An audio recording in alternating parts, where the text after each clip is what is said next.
estamos hablando de presencia de anticuerpos presentes en el suelo del paciente. Pero cuando ya hablamos del test de punto directo, miren ustedes, en el caso de las anemias hemolíticas por anticuerpos calientes, IgG 67%, IgG más complemento sérico 24%, complemento sérico solo 7% y negativo pues en el 1%. O sea, pueden estar ustedes frente a un paciente con una anemia hemolítica autoinmune por anticuerpo caliente, pero con test de punto directo negativo. ¿Qué cantidad de moléculas tienen que estar absorbidas a la membrana para poder ser detectadas?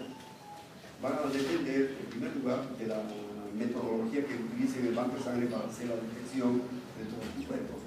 Pero hay casos de anemias hemolíticas en las cuales hay 800, 1000 o hasta 1500 moléculas. Sin embargo, el test de punto directo es negativo.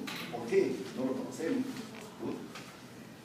En el caso de las anemias hemolíticas por anticuerpos fríos, el test de punto directo hemos dicho que es negativo. Miren ustedes en el directo, vamos a encontrar C3D. En la hemoglobinuria, vamos a encontrar C3D, también porque liga el complemento sérico. Si hacemos el luato, significa esto: si separamos los anticuerpos de la membrana de los hematíes, si lo diluimos, entonces en ese luato, si lo enfrentamos a un panel de glóbulos rojos, va a haber aglutinación de todos los paneles, o mejor, de todas las células del panel de glóbulos rojos, ¿no? En cambio, si se trata de una anemia hemolítica por anticuerpos fríos, el luato es negativo, igual que en la hemoglobinuria paroxística a priori. La siguiente. Entonces vamos a ver ahora cuáles son las características de estos autoanticuerpos. En primer lugar, los autoanticuerpos tienen una afinidad específica por cada uno de los epitopes. Si tienen ustedes 1 millón de epitopes, habrán si son diferentes, obviamente habrán pues 1 millón de clonas de células que elaboren anticuerpos específicos contra cada epitope. En segundo lugar, las cadenas H de la molécula IgG determinan ¿qué cosa? El dominio CH2, ¿qué es lo que liga? Complemento sérico. El dominio CH3, ¿qué es lo que liga? La fracción constante de otro anticuerpo para formar el autoanticuerpo. Y también pueden inducir a la aglutinación, dependiendo pues, de la cantidad de anticuerpos que haya en el momento. En segundo lugar, los tipos de IgG por reacciones diferentes, por cambios de afinidad y también cambios de función efectora asociada a la región constante de la inmunoglobulina G, que lo vamos a ver mejor acá. La siguiente. Entonces, miren, ¿cuál es el mecanismo de acción de los autoanticuerpos? Primero, por unión a la superficie celular. Un anticuerpo, cuando se fija a la membrana del hematíe, puede provocar activación del complemento sérico, o sea, por vía del complemento sérico se puede provocar la anemia hemolítica, o sea, la lisis hematímica. Cuando un anticuerpo se fija a la membrana de una célula, en este caso el hematíe, lo va a convertir en un elemento normal. O interactúa el complemento, pero también no olvidemos de que las células, en este caso las NK, las citotóxicas, por ejemplo, los linfocitos citotóxicos, pueden directamente actuar contra este complejo, ¿no? Entonces tienen ustedes acá la actividad efectora que van a tener los linfocitos NK contra este complejo. Y el otro mecanismo va a ser por fagocitosis. Lo que pasa es que cuando un anticuerpo se absorbe a la membrana del hematíe, lo va a convertir en un elemento extraño. Si estamos hablando de un anticuerpo, ese anticuerpo puede ser reconocido por los receptores de los macrófagos del vaso, por este mecanismo provocar pues, una destrucción por fagocitosis. Puede también ser debido a una unión de la superficie celular sin citolisis. Entonces, en este caso, no siempre va a haber una lisis de los hematíes. Simplemente esto puede ser debido al bloqueo de receptores, no también a la modulación, porque cualquier reacción antígeno-anticuerpo que haga, de todas maneras va a tener una actividad modulatoria, que puede acelerar o retardar una reacción antígeno-anticuerpo. Así. Los otros mecanismos pueden ser debido a la regulación mediada por secundarios en la membrana. En este caso, esto es debido más esencialmente pues, a la presencia de medicamentos con proteínas absorbidas en la membrana de los hematíes. O también puede ser debido a la unión de elementos intracelulares, por ejemplo, esto recién se está conociendo. En primer lugar, una relación cruzante del antígeno intracelular y el de la membrana. Eso quiere decir que la membrana de los hematíes no son estructuras rígidas, sino son que están en constante movimiento, de tal manera que los antígenos del interior pueden salir al exterior y manifestarse, como pasa muchas veces, por ejemplo, en las anemias hemolíticas, en la sepsis. ¿Cuál es el mecanismo de la anemia en pacientes con sepsis? Hay un germen que es la Klebsiella. La Klebsiella tiene una enzima que puede destruir, ¿no?, el ácido ciánico, que es el componente más importante de la membrana de los glóbulos rojos, que es el que evita que los glóbulos rojos se junten unos con otros. Entonces, estas enzimas de estos gérmenes pueden destruir el ácido ciánico y exponer antígenos que están en el interior de la membrana de los glóbulos rojos. Se conoce con el nombre de criptoantígenos. Hay criptoantígenos, de los más importantes hay tres: el T, TN y TK. Entonces, estos criptoantígenos, todos tenemos eso, pero también el organismo tiene anticuerpos naturales contra estos criptoantígenos y son anticuerpos del tipo IgM. Entonces, en una sepsis por Klebsiella u otros gérmenes que elaboran estas enzimas, pueden exponer estos criptoantígenos y por este mecanismo provocar problemas hemolíticos y anemia en el paciente. Puede ser debido también a una translocación del antígeno intracelular a la superficie, que ya hemos mencionado, o también penetración en las células vivas. O sea, miren, los anticuerpos no solamente tienen la capacidad para reaccionar con el antígeno que está en la membrana, sino pueden penetrar en el interior de la célula y de esa manera también provocar proliferación de la membrana. O también por unión con moléculas extracelulares que ya hemos mencionado. Acá tienen solamente como ejemplo para que vean ustedes un glóbulo rojo. Acá tienen con unos antígenos, y estamos en este caso el glóbulo rojo, el anticuerpo específico contra cada uno de los antígenos. ¿De acuerdo?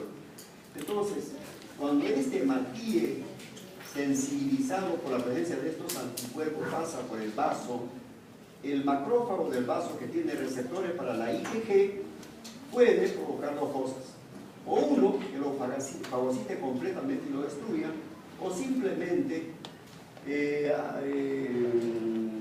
capture una pequeña porción del glóbulo rojo, ¿no? Entonces, al producirse eso, el glóbulo rojo se va a convertir en una célula que tiene 7 micras de diámetro, en un hematíe mucho más pequeño, que se puede decir, se va a convertir en un esferocito. Pero el esferocito ya no tiene la misma flexibilidad que tiene un glóbulo rojo normal. De manera que el esferocito, cuando llega al vaso, a la pulpa roja, que lo vamos a ver, las cribas ya no pueden atravesar. De esa manera se enclavan las cribas de la pulpa roja, y el macrófago simplemente lo que va a hacer es destruirlo. Y el otro mecanismo es también por activación del complemento sérico. El complejo de ataque de la membrana de complemento puede finalmente provocar alteración de la membrana y por ese mecanismo, por una lisis de esta célula. Así es. El otro mecanismo es de que cualquier anticuerpo, miren ustedes, que se genere contra un antígeno determinado de la membrana del hematíe, cuando no es localizado por los receptores del macrófago, pero sin embargo las células, en este caso los linfocitos CTK y los citotóxicos, pueden directamente interactuar contra este complejo inmune anticuerpo y antígeno de la membrana de los hematíes. O sea, tienen otro mecanismo también de acción de estos autoanticuerpos. Así es. A esto normalmente pasa la siguiente, vamos a ver qué me puede ver la siguiente. Miren ustedes, vamos a poner a una persona que tenga en este momento 40% hematocrito en la sangre periférica. Cuando la sangre o la masa celular de 40% llega a la pulpa roja, la pulpa roja, o a nivel de la pulpa roja, va a haber una hemoconcentración. Entonces, esta hemoconcentración puede llegar hasta 80-85% de masa celular y se puede incrementar a un hematocrito de 80-85%. Entonces, este incremento de la masa celular a este nivel, ¿qué es lo que va a provocar? Una disminución de la fluidez de la sangre, ¿no es cierto? Entonces, esto va a ser un mecanismo para que los macrófagos, cualquier elemento anormal que pase, en este caso un glóbulo rojo absorbido de anticuerpos, o de complemento, de alguna sustancia química, un medicamento, simplemente el macrófago lo que va a hacer es retirar, ¿no?, a esta célula modificada o alterada. Estamos hablando entonces de una anemia hemolítica extravascular. Las anemias hemolíticas extravasculares generalmente son provocadas por anticuerpos de tipo IgG, ¿no? Entonces no olvidemos pues de que este es el mecanismo más importante de las anemias hemolíticas por anticuerpos calientes. Ahora, si es que hubiese activación de complemento sérico, el macrófago del vaso no tiene receptores para el complemento sérico. Si hubiese absorción de anticuerpos más un complemento sérico, si ese hematíes sale de la pulpa roja, pero llega al hígado, las células de Kupffer sí tienen receptores para el complemento sérico.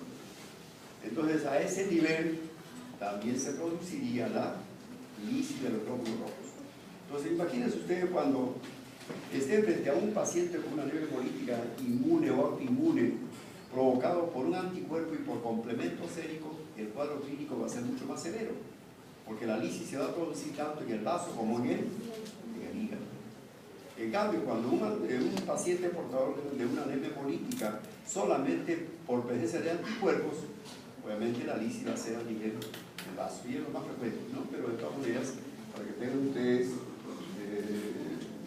cuando estén frente a un paciente con un anticuerpo severo, de ahí la importancia de hacer el test de Coombs utilizando suero o antisuero poliespecífico, que tienen tanto anticuerpo como complemento sérico. Entonces, actualmente, ya en los bancos de sangre tenemos la obligación de diferenciar si es solamente por anticuerpos o es solamente por complemento o ambos a la vez. O sea que tenemos que utilizar antisuero monoespecífico para tratar de descartar uno u otro de estos componentes. La siguiente. Ahora, hay una serie de factores que pueden afectar, ¿no?, la patogenicidad de estos anticuerpos. En primer lugar, ya hemos dicho el tipo de anticuerpo, la clase de anticuerpo que hay, si es una IgG1, una 2, una 3 o una 4.